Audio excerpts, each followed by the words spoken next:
કૃષ્ણ. તો આજે આપણે બનાવશું છાશવાળા બટેટા. તો બટેટા સુધારીને લઈ લીધા છે. તો આપણે તપેલું ગેસ ઉપર મૂકી દીધું છે. એમાં તેલ એડ કરશું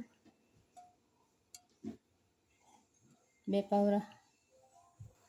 તો જીરું એડ કરી દઈશું. તેલ થઈ ગયું છે. લીમડો, લાલ મરચું, લીલા મરચાં,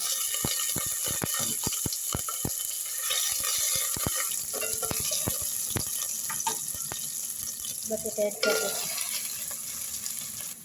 સ્વાદ પ્રમાણે મીઠું નાખી દઈશું. થોડીક વાર આપણે એને હલાવીને ચડવા દઈશું.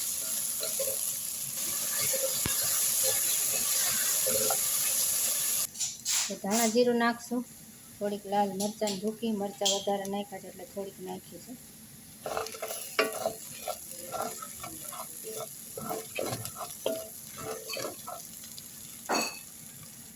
આ છાશ નાખી દેશું.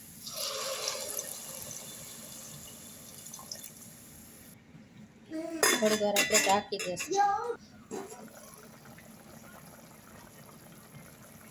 ગરમ મસાલો નાખી દઈશું. મરીનો ભૂકો અને માંડવીનો ભૂકો. ગેસને ધીમો કરી નાખશું અને થોડીક વાર આપણે આને હલાવશું.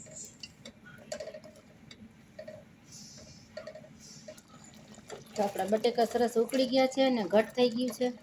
તો હવે આપણે ગેસને બંધ કરી દઈશું ને બની ગયા આપણા ફરાળી બટેટા છાશવાળા બીવાળાને. તો ફરાળી છાશવાળા બટેકા તૈયાર છે. જરૂરથી ટ્રાય કરજો. વ્રતમાં સરસ લાગે.